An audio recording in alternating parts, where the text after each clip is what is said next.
ہر طرح کی تعریف و توصیف بڑائی اور بزرگی حمد و ثنا اس خالق کائنات مالک ارض و سما کے لیے ہے جس نے ہم تمام انسانوں کو اس دنیا میں پیدا کیا اور پیدا کرنے کے بعد اس دنیا کا سب سے صحیح ترین دین اسلام کا ماننے والا بنایا۔ درود و سلام نازل ہو آخری نبی محمد اکرم صلی اللہ علیہ وسلم کی ذات گرامی پر، جن کی کوششوں سے محنتوں سے یہ دین یعنی دین اسلام ہم تک اپنی صحیح شکل میں پہنچا ہے۔ حاضرین جمعہ اور خواتین اسلام، جس موضوع پر آپ حضرات سے گفتگو کرنی ہے وہ ہے اخوت بھائی چارگی۔ یہ دین رحمت ہے۔ دین رحمت کا مطلب یہ ہے کہ اس دین نے جن باتوں پر اپنے ماننے والوں کو عمل کرنے کا حکم دیا ہے اس کے اندر خیر ہے، بھلائی ہے، کامیابی ہے، نجات ہے، اس دنیا کے اندر بھی اور آخرت کے اندر اللہ رب العالمین کے عذاب سے۔ اللہ رب العالمین نے قرآن کریم کے اندر ارشاد فرمایا وَقُولُوا لِلنَّاسِ حُسْنًا، کہ لوگوں سے بہترین بات کرو، صحیح بات کرو، اس ڈھنگ سے اور اس طریقے سے اپنے مسلمان بھائی سے گفتگو نہیں کرنی ہے جس کی وجہ سے ہمارے درمیان اختلاف پیدا ہو جائے، نفرت کا پورا ماحول بن جائے، ایک دوسرے کے دل میں کینہ، بغض و حسد، نفرت، جلن جیسی بیماریاں پیدا ہونے لگے، نہیں، بلکہ اس دین کا اپنے ماننے والوں سے جہاں بہت سارا مطالبہ ہے، وہیں پر اس دین کا مسلمانوں سے یہ بھی مطالبہ ہے کہ مسلمان جس سوسائٹی میں جیے، جس ماحول میں ہو، جس گھر کے اندر ہو، جس ملک کے اندر ہو، اس ملک میں تمام مسلمانوں کے درمیان اخوت و بھائی چارگی کا ماحول ہونا چاہیے، الفت و محبت کا ماحول ہونا چاہیے، ایک دوسرے کی تئیں سارے مسلمان خیر خواہ ہوں، ہمدرد ہوں۔ اس دین کا ہم سے مطالبہ ہے کہ جس طریقے سے ہم اپنے مسلمان بھائی کی خوشی میں شرکت کرتے ہیں، اسی طریقے سے جب ہمارے مسلمان بھائی کے گھر میں کوئی مصیبت آ جائے، کوئی آفت آ جائے، رنج و غم کا ماحول ہو، تو سارے مسلمانوں کو ساتھ دینا چاہیے، تسلی دینی چاہیے، انہیں اس بات کا پیغام دینا چاہیے کہ یہ مصیبت، یہ آفت، یہ پریشانی، یہ آزمائش وقتی چیز ہے، بعد میں یہ ساری چیزیں دھیرے دھیرے دور ہو جائیں گی، ہمارے درمیان سے ختم ہو جائیں گی۔ اللہ تبارک و تعالیٰ نے اپنے رسول صلی اللہ علیہ وسلم کے ذریعے اس دنیا کے اندر آخری کتاب لوگوں کو عطا کی ہے۔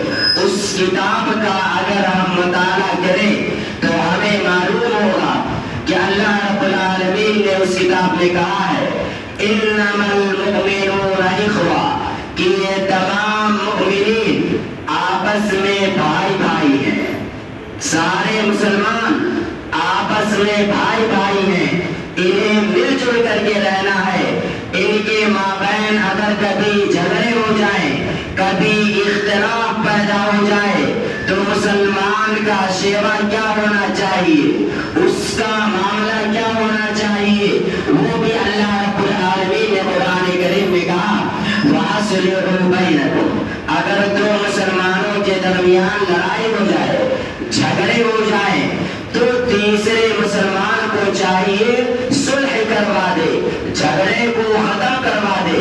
لیکن افسوس ہے میرے بھائیوں اپنے معاشرے پر، اپنے سماج پر، کہ جب دو مسلمانوں کے مابین جھگڑے اور لڑائی ہوتے ہیں تو تیسرا اور چوتھا مسلمان یا تو کھڑے ہو کر کے ویڈیو بنائے گا، یا تو پھر ان کے درمیان جھگڑے کو اور زیادہ تیز کرنے کی کوشش کرے گا تاکہ یہ لوگ لڑتے لڑتے تباہ و برباد ہو جائیں۔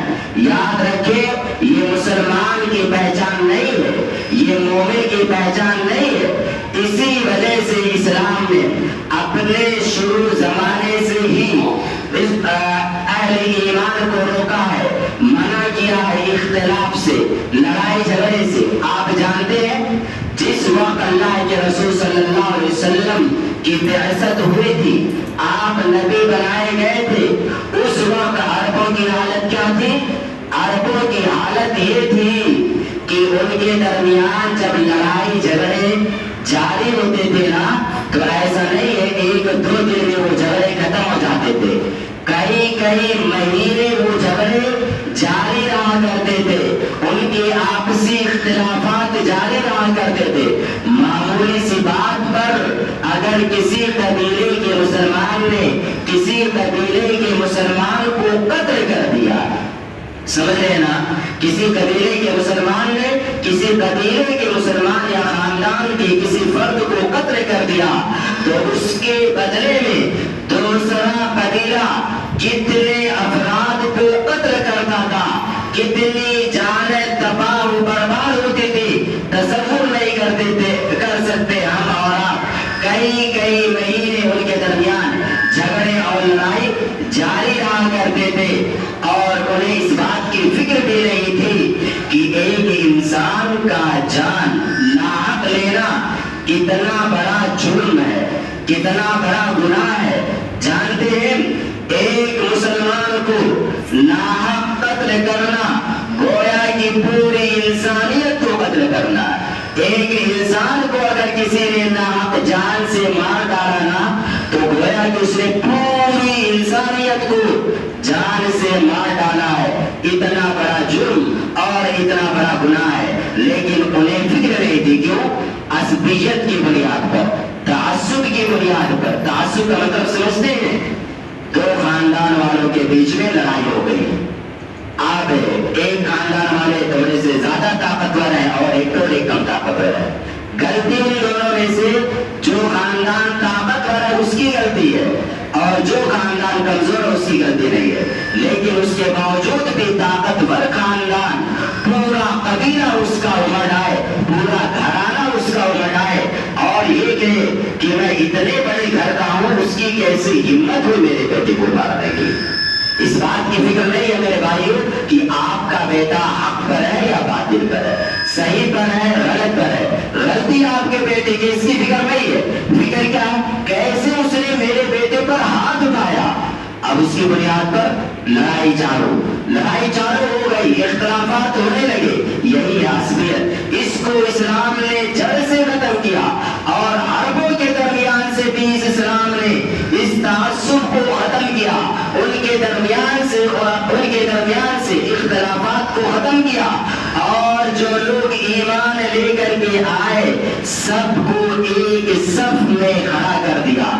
پورے عرب والے جو ایمان لے کر کے آئے تھے ان کے درمیان اخوت و بھائی چارگی کا ایسا ماحول اسلام نے پیدا کیا کہ اسلام سے پہلے اور آج تک اس طرح کی اخوت و بھائی چارگی کی مثال دنیا نے نہیں دیکھا ہے میرے بھائیوں۔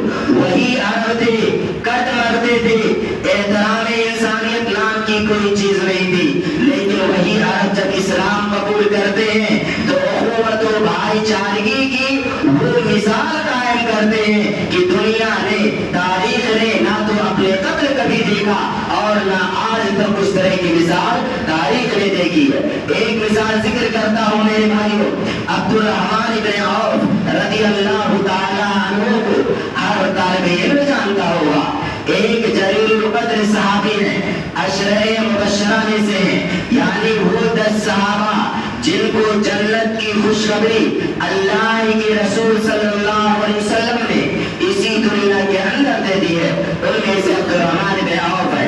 جب یہ ہجرت کر کے مدینہ جاتے ہیں تو گھر والے ان کے پاس جو رقم ہے سب چھین لیتے ہیں، اور ان کے پاس بیٹا تھا وہ بھی ان سے چھین لیا جاتا ہے۔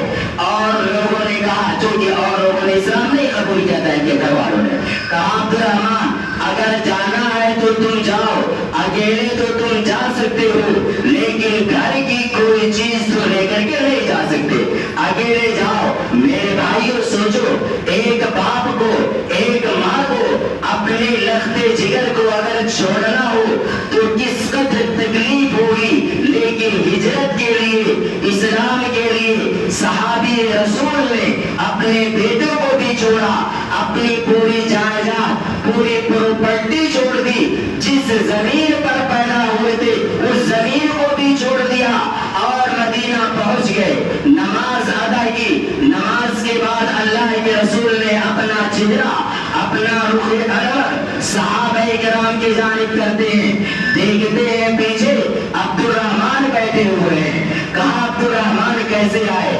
اور صحابی کی حالت کیا تھی؟ میرے یارو، آج ہمیں اسلام فری میں مل گیا ہے، اس وجہ سے ہم نہ اسلام کی قدر کرتے، نہ ایمان کی قدر کرتے، نہ تو اس دین کی قدر کرتے۔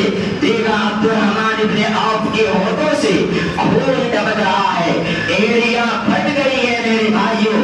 عرب کے ریگزاروں پر پیدل چلتے چلتے وہ گئے تھے، ایڑیاں پھٹی ہوئی، ہونٹ سے خون نکل رہا ہے۔ اللہ کے رسول نے پوچھا عبد الرحمن خیریت سے تو آئے ہو؟ صحابی رسول نے کہا اللہ کے رسول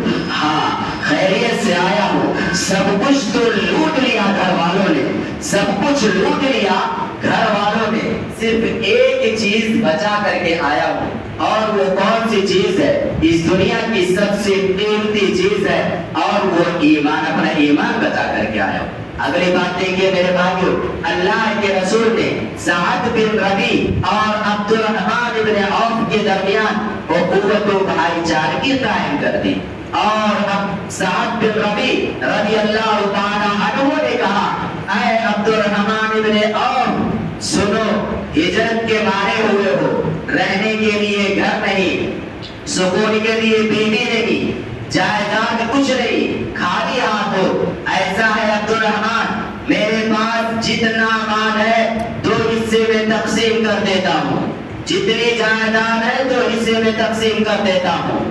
میرے پاس 2 بیویاں ہیں عبد الرحمن، ان دونوں بیویوں کو دیکھ لو، جو بیوی پسند ہو اسے طلاق دے دیتا ہوں، اور تم جاؤ اس سے شادی کر لو، اور جتنا مال ہے آدھا حصہ لگا کر کے تمہیں دے دیتا ہوں، تم لے لو، مدینے میں رہو، خوشی سے کھاؤ پیو، سکون کی زندگی گزارو۔ یہ کس کا عالم ہے میرے بھائیوں؟ سعد بن ربیع اور عبد الرحمن بن عوف دونوں ایک ماں کے بیٹے نہیں ہیں میرے بھائیوں، سوچنا ذرا، مائیں الگ الگ ہیں لیکن اخوت ہے، بھائی چارگی ہے، کسی چیز نے ان کے دلوں میں ایک دوسرے کے تئیں اگر محبت بھرا تھا تو وہ ایمان کی دولت تھی۔ عبد الرحمن بن عوف نے کہا، میرے بھائی اللہ تعالیٰ آپ کے مال میں برکت نازل کرے، خیر دے، مجھے صرف تم بازار کا راستہ بتلا دو، مارکیٹ کی طرف رہنمائی کر دو، میں بزنس کروں گا، تجارت کروں گا۔ غور کرنے کی بات میرے یارو یہ ہے کہ 2 لوگ ہیں، مائیں الگ الگ ہیں، لیکن اخوت و بھائی چارگی کا عالم کیا ہے؟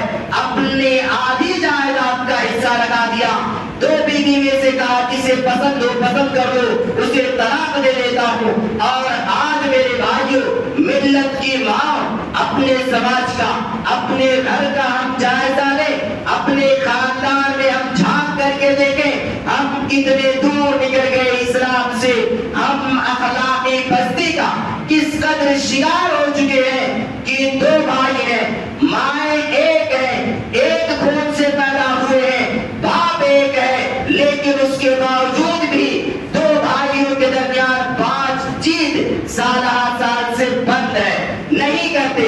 اور عالم اختلاف کا یہ ہے، اختلاف کی حالت یہ ہے کہ شادی بیاہ میں بھی شرکت کرنے کے لیے تیار نہیں ہے۔ میرے بھائیوں، ہم کون سے مسلمان ہیں؟ کس اسلام کے ہم ماننے والے ہیں؟ کس نبی کے ہم ماننے والے ہیں؟ اگر نبی کے ماننے والے اگر ہم ہیں اور اپنے دعوے میں سچے ہیں تو ہم میں سے کسی کے درمیان کبھی بھی اختلاف نہیں ہونا چاہیے، بات چیت نہیں بند ہونی چاہیے۔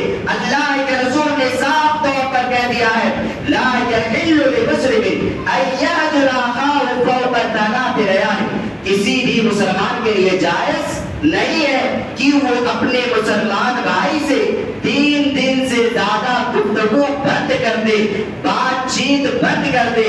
3 دن تک کی اجازت شریعت نے دی ہے۔ اگر اختلاف ہو گیا، جھگڑے ہو گئے، 3 دن تک آپ بات مت کیجیے، شریعت نے اجازت دے رکھی ہے۔ 3 دن سے زیادہ ہوا تو گنہگار دونوں لوگ ہوں گے، دونوں لوگوں کو گناہ ملے گا۔ اور یہ بھی یاد رکھیے، سوموار اور جمعرات کو انسان کے نام اعمال اللہ رب العالمین کے حضور پیش کیے جاتے ہیں، لیکن ان 2 افراد کے یا ان لوگوں کے نام اعمال اللہ رب العالمین کے سامنے نہیں پیش کیے جاتے جن 2 مسلمان بھائیوں کے درمیان بات چیت بند ہے، گفتگو بند ہے۔ تو میرے بھائیوں، میرے عزیزوں، اگر حدیث رسول سننے کے باوجود بھی ہمارا دل کانپتا نہیں ہے اور ہم اپنے اصلی حالت پر ڈٹے رہتے ہیں تو اپنے ایمان کا ہمیں جائزہ لینا چاہیے۔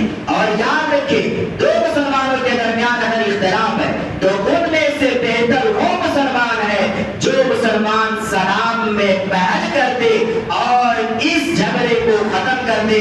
اللہ کے رسول نے فرمایا، وَخَيْرُهُمَ الَّذِي يَبْدَأُ بِالسَّلَامِ، وہ شخص سب سے بہتر ہوگا۔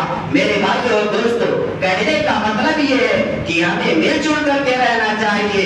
انسان ہے, اختلافات کا ہونا فطری چیز ہے, لوگ جو ہو سکتے ہیں, لیکن اس کا مطلب یہ نہیں ہے کہ ہم سال اور کئی دن تک بات چیت بند کر کے رکھے. ایسا کبھی نہیں ہمیں کرنا چاہیے. اللہ رب العالمین نے قرآن کریم میں فرمایا والمؤمنون والمؤمنات بعضهم اولیاء بعض یامرون بالمعروف وینهون عن المنکر ویقیمون الصلاة ویؤتون الزکاة ویطیعون اللہ ورسولہ اولئک سیرحمهم اللہ ان اللہ عزیز حکیم. پوری آیت میں جس حصے سے استدلال کرنا ہے وہ یہ ہے کہ مومنین آپس میں ایک دوسرے کے کیا ہیں, مددگار ہیں. ان کی صفت یہ ہے, ایک مسلمان ایک مومن بھائی دوسرے مومن بھائی کو خیر کا حکم دیتا ہے. دوسرا بھائی نماز نہیں پڑھتا, اس کو نماز کے لیے مسجد لے کر کے آتا ہے. دوسرا بھائی سود لیتا ہے, دوسرا بھائی جھوٹ بولتا ہے. ایک مسلمان بھائی بالکل صحیح ہے, اچھے اعمال کرتا ہے, اس کو چاہیے اپنے بھائی کو سود سے روک دے, جھوٹ سے روک دے, اور اسی طریقے سے جو غلط کام کرتے ہیں ان سے مسلمانوں کو آپس میں ایک دوسرے کو روک کر کے رکھنا چاہیے. اللہ کے رسول صلی اللہ علیہ وسلم نے فرمایا مثل المؤمنین فی توادهم وتناحبهم وتعاطفهم مثل الجسد الواحد اذا اشتكى منه عضو تداعى له سائر الجسد بالسهر والحمى. کہ ایک مومن کی مثال, ایک مسلمان کی مثال دوسرے مسلمان بھائی کے ساتھ ایسے ہی ہے جیسے ایک جسم ہو, ایک جسم کی طرح ہے یہ مسلمان آپس میں. کہنے کا مطلب اللہ کے رسول صلی اللہ علیہ وسلم کا یہ ہے, جس طریقے سے انسان کے جسم میں اگر کسی حصے میں کوئی تکلیف ہو تو اس تکلیف کو پورا جسم انسان کا محسوس کرتا ہے. اگر انگلی میں زخم ہو جائے, پیر میں زخم ہو جائے, سر میں زخم ہو جائے, جسم کے کسی بھی حصے میں, تو اس تکلیف کو انسان کا پورا بدن محسوس کرتا ہے. زکام ہو جائے پورا بدن تکلیف کو محسوس کرتا ہے. اسی طریقے سے ان تمام مسلمانوں کی حالت ہے کہ اگر اس گاؤں کے اندر رہنے والے کسی بھی مسلمان بھائی کو کوئی تکلیف پہنچتی ہے, کوئی غم لاحق ہوتا ہے, کوئی پریشانی لاحق ہوتی ہے, تو اس پریشانی کو اس گاؤں میں بسنے والے ہر مسلمان کو محسوس کرنا چاہیے, اس تکلیف کو محسوس کرنا چاہیے, اور حتی الامکان اس تکلیف کو اس سے دور کرنے کی کوشش کرنی چاہیے. یہ اسلام کی تعلیم ہے, یہ اللہ کے رسول صلی اللہ علیہ وسلم کی تعلیم ہے. اور اسی طریقے سے آپ صلی اللہ علیہ وسلم نے ایک دوسرے حدیث کے اندر ارشاد فرمایا ہے المؤمن للمؤمن کالبنیان, کہ ایک مومن کی مثال دوسرے مومن کے ساتھ اسی طریقے سے ہے جس طریقے سے کسی عمارت کی دیوار ہوتی ہے. یعنی جس طریقے سے ایک دیوار جب ہم کھڑی کرتے ہیں تو اس دیوار کو مکمل کرنے کے لیے جو اینٹیں ہوتی ہیں وہ ایک دوسرے کو سہارا دیتی ہے. ایک اینٹ دوسرے اینٹ کے لیے سہارے کا سبب بنتی ہے. ایسا کبھی نہیں ہو سکتا اگر یہ اینٹیں آپس میں ایک دوسرے کو سہارا نہ دے تو ایسی شکل میں یہ دیوار کبھی بھی نہیں کھڑی ہو سکتی. اسی طریقے سے مومنین کی مثال ہے, ان مومنین کو آپس میں ایک دوسرے کو سہارا دینا چاہیے. دکھ میں, تکلیفی میں, پریشانی میں, غربت کا ماحول ہے, معاشرے میں ایک شخص ہے جسے اللہ رب العالمین نے خوب مال و جائیداد عطا کیا ہے, اور معاشرے میں ایک شخص ایسا ہے جو غریب ہے, مسکین ہے, اس کے پاس کھانے کے انتظامات نہیں ہے, تو جو صاحب مالدار ہے اس کی ذمہ داری ہے کہ وہ اپنے مسلمان بھائی کا خیال رکھے. شام میں سونے سے پہلے اس کے گھر کی خبر لے لے کہ اس کے گھر شام کا کھانا بنا ہے یا نہیں بنا ہے, اس کے بچے ہیں, کسی کی طبیعت تو نہیں خراب ہے کہ اس کے پاس علاج کے لیے پیسے نہیں ہیں, اس کے پاس بیٹی ہے شادی کی عمر کو پہنچ گئی ہے, اس کے پاس شادی کرنے کے لیے خراجات نہیں ہے. ایسی شکل میں ہر مسلمان کی ذمہ داری ہے جسے اللہ نے مال عطا کیا ہو کہ وہ اپنے مسلمان بھائی کی مدد کرے, تکلیفوں کو دور کرے, دکھ درد میں سہارا بنے, گے, ہم کامل مومن بنیں گے, مکمل ایمان والے بنیں گے, تب ہمیں جا کر کے ایمان کی حلاوت اور ایمان کی چاشنی نصیب ہوگی. اس کے بغیر ہم اس دنیا کے اندر زندگی گزار لیں گے, لیکن ایمان کی حلاوت, ایمان کی چاشنی ہمیں نصیب نہیں ہوگی. میرے بھائیوں اور دوستوں, وہ چیز جس کو اپنا کر کے ہم اپنے درمیان نفرت کو ختم کر سکتے ہیں, بغض کو ختم کر سکتے ہیں, حسد کو ختم کر سکتے ہیں, ایک بنیادی چیز ہے. اللہ کے رسول صلی اللہ علیہ وسلم نے فرمایا افشوا السلام بینکم. اگر ہمیں اپنے مابین سے نفرتوں کا خاتمہ کرنا ہے, جھگڑوں کا خاتمہ کرنا ہے, ہمیں اپنا دل بالکل صاف شفاف رکھنا ہے, تو ہم اپنے مابین سلام کو رواج دے, سلام کو عام کرے. آج ہماری طبیعت میرے عزیزوں کیا ہے, ہماری فکر کیا ہے؟ جب کوئی رشتہ دار آتا ہے تب سلام کرنا چاہیے, جب رشتہ دار آتے ہیں کہیں سے تب سلام کرنا چاہیے. گاؤں میں ایک دوسرے کو سلام نہیں کرتے, کیوں؟ یہ سلام تو صرف رشتہ داروں کے لیے, رشتہ دار آئیں گے جب مہمان آتے ہیں تب سلام کیا جاتا ہے. نہیں میرے بھائیوں, ہم مسجد سے نکل رہے ہیں, ابھی بیچ میں دیوار آ گئی, کچھ لوگ دیوار کے اس طرف ہو گئے, کچھ لوگ دیوار کے اس طرف ہو گئے, آگے چل کر کے دیوار ختم ہو جاتی ہے, پھر سب لوگ مل گئے, اب سلام کرنا چاہیے. گاؤں کے اندر ہم رہتے ہیں, صبح سے شام تک اگر کسی سے ملاقات شام میں ہو رہی ہے, پورے دن نہیں ہو رہی ہے, تو اسلام کا دستور ہے, شریعت کی تعلیم ہے کہ ہمیں پہلے مصافحہ کرنا چاہیے, پہلے سلام کرنا چاہیے, پھر گفتگو کرنی چاہیے. سلام کرنے سے نفرتوں کا خاتمہ ہوتا ہے, دل میں قوت و بھائی چارگی پیدا ہوتی ہے, حسد کا خاتمہ ہوتا ہے, اور الفت و محبت کے پھول ہمارے دلوں میں کھلنے لگتے ہیں. میرے بھائیوں اور دوستوں, وقت ختم ہو چکا ہے. پورے خطبے کا جو خلاصہ کلام ہے, یا جس مقصد کے لیے میں آپ کے سامنے حاضر ہوا ہوں اور آدھا گھنٹہ بولا ہوں, مقصد صرف ایک ہے, اور وہ یہ ہے میرے بھائیوں کہ ہم کسی سے کبھی حسد نہ کریں. کوئی مسلمان ترقی کر رہا ہے, اس کی ترقی کو دیکھ کر کے ہم جلے نہ, حسد میں نہ مبتلا ہو, بلکہ اس کے لیے دعا کریں, اس کو آگے بڑھنے کے مواقع فراہم کریں, اور اللہ تعالیٰ سے اس کی حفاظت کی دعا کریں. اور اسی طریقے سے اگر ہمارے مابین, ہمارے بیچ کبھی اختلاف پیدا ہو جائے, کسی بات کو لے کر کے, کسی مسئلے سے کو لے کر کے, تو بیٹھ کر کے اسے حل کر لے. یاد رکھو میرے بھائیوں, جھگڑوں سے کبھی اختلافات ختم نہیں ہوئے ہیں, جھگڑوں سے کبھی جھگڑوں کا خاتمہ نہیں ہوا ہے, جھگڑوں سے ہمیشہ جھگڑے پیدا ہوتے ہیں, جھگڑوں سے ہمیشہ حسد, نفرت کی بیماریاں پیدا ہوتی ہیں. جھگڑے کب ختم ہوں گے؟